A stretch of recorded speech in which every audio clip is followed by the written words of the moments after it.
اهلا بيكم. جالي سؤال مهم قوي. واحده قالت لي رحت اخد عفشي من البيت، لقيت جوزي غير الكالون، ينفع اكسر الكالون انا واهلي وناخد العفش بتاعنا؟ قلت لها بلاش تعملي كده. بلاش تعمل كده ليه؟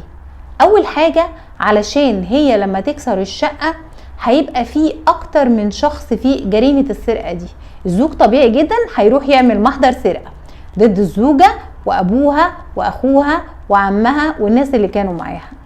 طيب جريمه السرقه جريمه لا يجوز التصالح فيها ولا يجوز التنازل عنها الا بين الاصول والفروع وبين الازواج.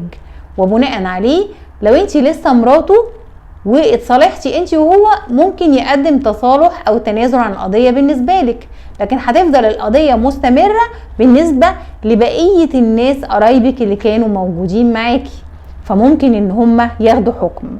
طيب لو انت طلقته مش مراته، ايه اللي هيحصل؟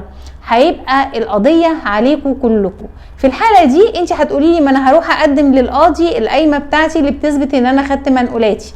جميل، القاضي ممكن هيديكي انت براءه، لكن برضو مش هيدي الناس اللي معاكي براءه لان هي بالنسبه لهم جريمه سرقه.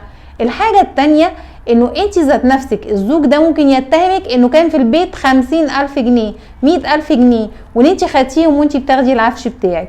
كده انت هتدخلي نفسك في مهاترات بينك وبين الزوج او بينك وبين طليقك هتبقى كبيره قوي. بلاش نعمل كده. نعمل ايه؟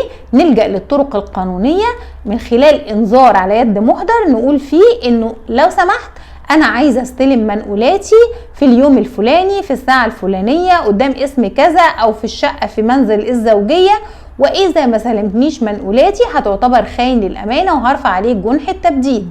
وبناء عليه لا سلمك منقولاتك يا ترفعي جنح التبديد، وجنحة التبديد بيبقى فيها الحبس من 24 ساعه ل3 سنين.